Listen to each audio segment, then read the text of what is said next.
Good morning class 8। जैसे कि आप सबको पता है कि हम जो इंडियन कॉन्स्टिट्यूशन के बारे में पढ़ रहे हैं, इसमें हमने कॉन्स्टिट्यूशन के बारे में पढ़ा कि कॉन्स्टिट्यूशन किसे कहते हैं, why does a country need a constitution, एक देश को कॉन्स्टिट्यूशन की आवश्यकता क्यों होती है। Now to be continue with it, let us try and understand what we mean by this through two contrasting situation in the recent Nepal of history.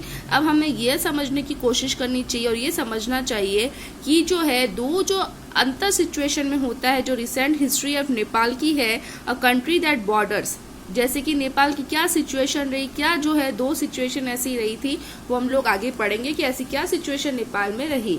Nepal, a country that borders India on the north, एक ऐसा देश जो कि India की border से touch है north की side से। Until recently Nepal was a monarchy, जैसा कि उस टाइम हमने देखा था कि नेपाल जो है वो क्या था, मोनार्ची था। मोनार्ची का मतलब जहां पर जो है राजा या रानी का जो है शासन हो, वहां पर जो है वही रूल चलेगा जो राजा और रानी ने चलाया हो, कोई भी दूसरा रूल जो है नहीं चलेगा, चाहे वो जनता के हित में हो या ना हो।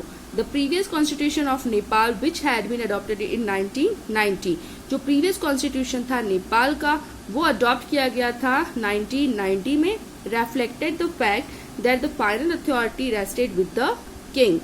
उसके साथ में ये फैक्ट था कि जो फाइनल अथॉरिटी होगी वो जो है किसके हाथ में होगी, किसके साथ होती है, किंग के साथ में। A people's movement in Nepal fought for several decades to establish democracy, जनता का जो आंदोलन था नेपाल में वो जो है बहुत सालों तक जो उन बेचारों ने बहुत आंदोलन किए थे डेमोक्रेसी के लिए, और 2006 they finally succeed in putting end to the powers of the king.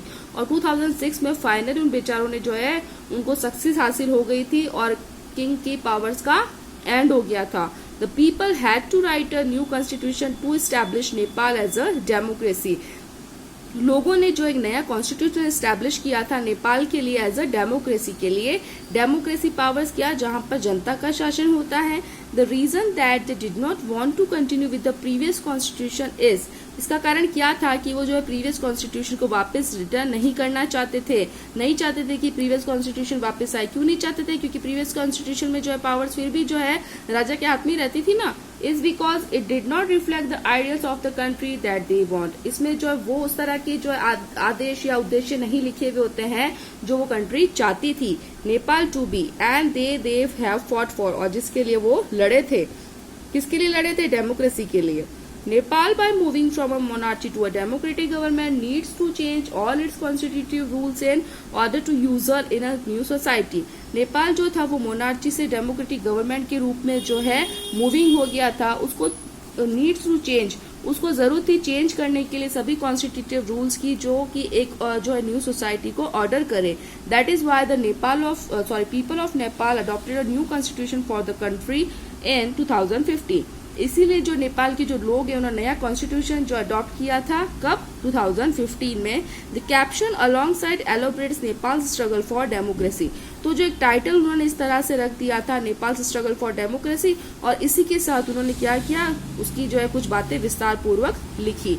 जैसे कि हम भी देखते हैं ना, बहुत सारे जो कैप्शन लिखे हुए होते हैं। The second important purpose of a constitution is to define the nature of a country's political system, जो दूसरा जो इम्पोर्टेंट पर्पस था कॉन्स्टिट्यूशन का वो क्या डिफाइन करना था, nature of country's political system. For example, Nepal's earlier constitution started that the country was to be ruled by the king and his council of minister. जैसे कि एग्जाम्पल के तौर पे हम लोग देखते हैं कि नेपाल का जो सबसे पहला जो कॉन्स्टिट्यूशन था उसने ये स्टेटेड किया था कि कंट्री जो है राजा के द्वारा ही रूल होगी और उसके काउंसिल ऑफ मिनिस्टर्स के द्वारा ही रूल होगी। In countries that they have adopted a democratic form of government और पॉलिटी, देशों में जो है एक जो है ऐसी डेमोक्रेटिक फॉर्म ऑफ गवर्नमेंट जो है अडॉप्टेड की गई थी। The country's plays a critical role in laying out certain important guidelines that govern decision making within the society। अब आप सबको ये सब अच्छे समझ में आ रहा होगा ना कि नेपाल के जो लोग थे वो ऐसी जो है हमारी डेमोक्रेटिक सोसाइटी चाहते थे जिसमें कि जनता के द्वारा और जनता की सारी चीजें जो है सुनी जाए।